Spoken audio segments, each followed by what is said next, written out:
அதிகாரம் 49. அம்மோனுக்கு எதிராக. அம்மோனியரை குறித்து ஆண்டவர் கூறுவது இதுவே: இஸ்ரேலுக்கு புதல்வரே இல்லையா? அதற்கு வழிமரபே கிடையாதா?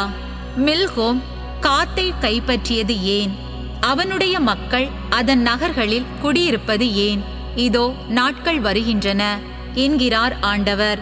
அம்மோனியரின் இரபாவுக்கு எதிராக போர் முரசு ஒலிக்க செய்வேன். அது பாழடைந்த குவியலாகும். அதன் ஊர்கள் தீக்கிரையாகும். தன்னை கைப்பற்றியோரை இஸ்ரேல் கைப்பற்றிக் கொள்ளும் என்கிறார் ஆண்டவர். எஸ்போனே, புலம்பி அழு. ஆயி பாழடைந்து விட்டது. இரபாவின் புதல்வியரே, ஓலமிடுங்கள். சாக்குடை உடுத்திக் கொள்ளுங்கள். ஒப்பாரி வையுங்கள். மதில்களுக்கிடையே அங்குமிங்கும் ஓடுங்கள். மில்கோம் நாடு கடத்தப்படுவான்.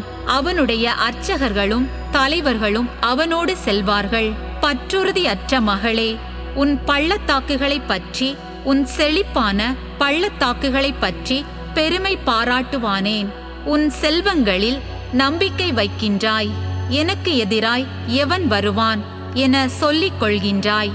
உன்னை சுற்றியிருப்போர் அனைவரிடமிருந்தும் உனக்கு திகில் வருவிப்பேன் என்கிறார் படைகளின் ஆண்டவராகிய தலைவர். நீங்கள் எல்லாரும் தலை தெறிக்க ஓடுமாறு விரட்டி அடிக்கப்படுவீர்கள். தப்பி ஓடுவோரை ஒன்று சேர்க்க எவருமிரார். பின்னர் அம்மோனியரின் சொத்து செல்வங்களை அவர்களுக்கு திரும்ப கொடுப்பேன் என்கிறார் ஆண்டவர். ஏதோமுக்கு எதிராக. ஏதோமை குறித்து படைகளின் ஆண்டவர் கூறுவது இதுவே: தேமானில் ஞானம் அற்று போயிற்றா? மதிநுட்பம் உடையோரிடமிருந்து அறிவுரை ஒளிந்து போயிற்றா? அவர்களின் ஞானம் மறைந்து போயிற்றா? தெதான் குடிமக்களே, திரும்புங்கள், தப்பி ஓடுங்கள், பள்ளங்களில் பதுங்கிக் கொள்ளுங்கள். நான் ஏசாவை தண்டிக்கும் காலத்தில் அழிவை அவன் மீது கொண்டு வருவேன். திராட்சை பழம் பறிப்போர் உன்னிடம் வந்தால் விடுபட்ட பழங்கள் எஞ்சி இராவோ? இரவில் திருடன் வருவாராயின் தேவைக்கு மேல் திருட மாட்டார் அன்றோ? நானோ ஏசாவை வெறுமையாக்கி விட்டேன். அவனுடைய பதுங்கிடங்களை வெளிப்படுத்தி விட்டேன். இனி அவனால் மறைந்திருக்க முடியாது. அவனுடைய வழிமரபினரும் சகோதரரும் அடுத்திருப்போரும் அழிக்கப்படுவர். அவன் முற்றிலும் அழிந்து போவான். அனாதைகளை பற்றி கவலை கொள்ளாதே. நான் அவர்களை வாழ வைப்பேன். உன் கைம்பெண்கள் என்னில் நம்பிக்கை வைக்கட்டும். ஏனெனில் ஆண்டவர் கூறுவது இதுவே: நியாயப்படி துன்ப களத்தில் குடிக்க தேவையில்லாதவர்களே குடிக்க வேண்டியிருந்தது என்றால் நீ எவ்வாறு தண்டனைக்கு தப்ப முடியும்? இல்லை, நீ தண்டனை பெறாது போக மாட்டாய். நீ துன்ப களத்தில் குடித்தே தீருவாய். ஏனெனில் ஆண்டவர் கூறுகிறார்: என்மேல் ஆணை, பேரச்சம், கண்டனம், அழிவு, பழிப்பு ஆகியவற்றிற்கு போஸ்ரா ஆளாகும். அதன் நகர்கள் அனைத்தும் என்றென்றும் பாழாய் கிடக்கும். நான் ஆண்டவரிடமிருந்து ஒரு செய்தி கேட்டேன்.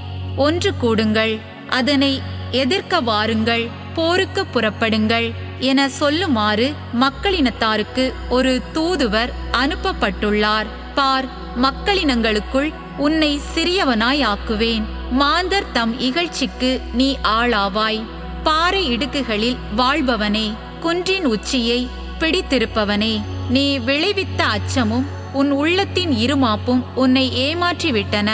நீ கழுகை போல் உன் கூட்டை உயரத்தில் கட்டினாலும் நான் உன்னை அங்கிருந்து கீழே தள்ளிவிடுவேன் என்கிறார் ஆண்டவர். ஏதோம் பேரச்சம் தருவதாய் மாறும்.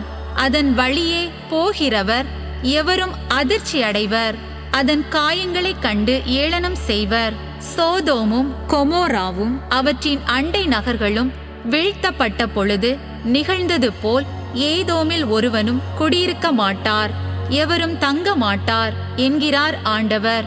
யோர்தானை அடுத்த காட்டினின்று சிங்கம் செழிப்பான மேய்ச்சல் நிலத்திற்கு வருவது போல் நான் அவர்களை அங்கிருந்து திடீரென விரட்டி அடிப்பேன். நான் தேர்ந்து கொள்பவனை அவனுக்கு தலைவனாக்குவேன். ஏனெனில் எனக்கு நிகர் யார்? என்னை தட்டி கேட்பவர் யார்? எந்த தலைவன் என்னை எதிர்த்து நிற்பான்?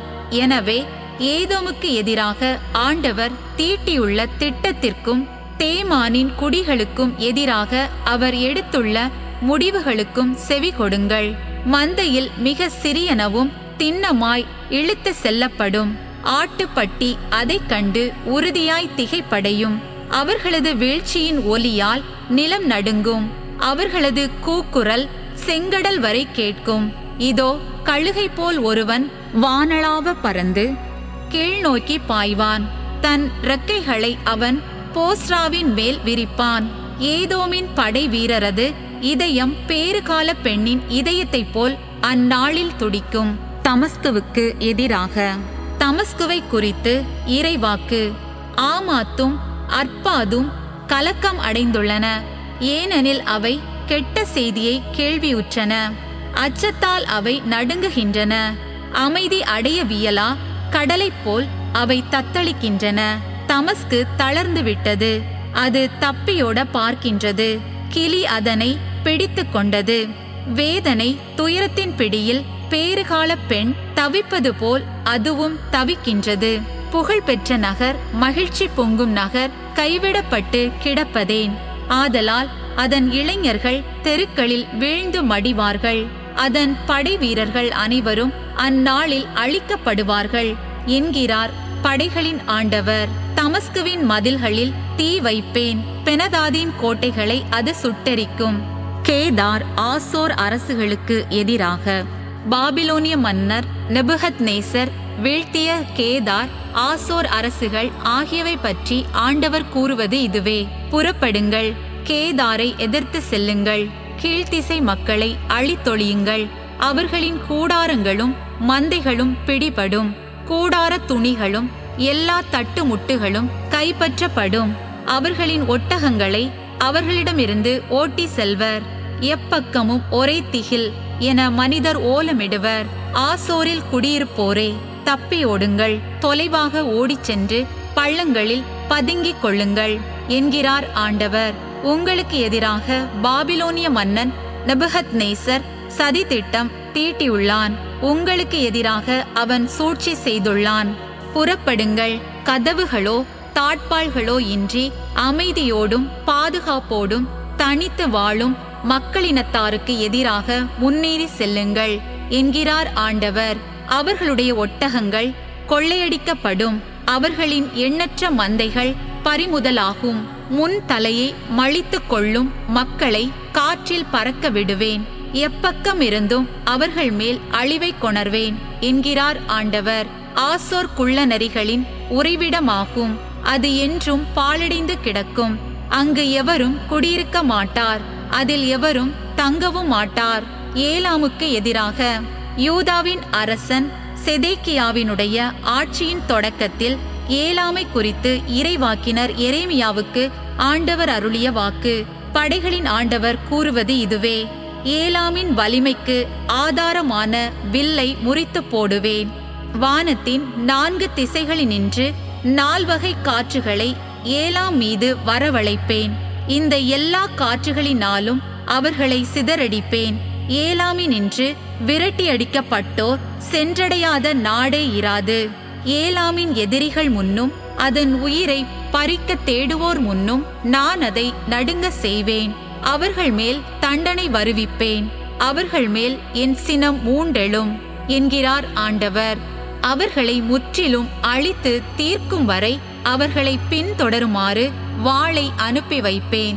ஏலாமில் என் அரியணையை அமைப்பேன், அவர்களின் அரசரையும் தலைவர்களையும் அழிப்பேன் என்கிறார் ஆண்டவர்.